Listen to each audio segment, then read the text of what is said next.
most disrespectful thing someone did to your belongings and shrugged. So I had this brand new custom-built gaming PC. I'm talking top-tier components, RGB everything, my absolute pride and joy. My little cousin, bless his cotton socks, came over one weekend. He's usually pretty good, but this time, he decided my PC looked like a giant Lego set.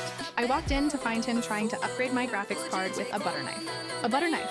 When I understandably freaked out, he just looked at me, shrugged his shoulders, and said it wasn't working, so I was fixing it. Turns out he'd unplugged the power cable earlier and thought the PC was broken. I almost had an aneurysm, but then I realized the only damage was to my sanity. He then offered to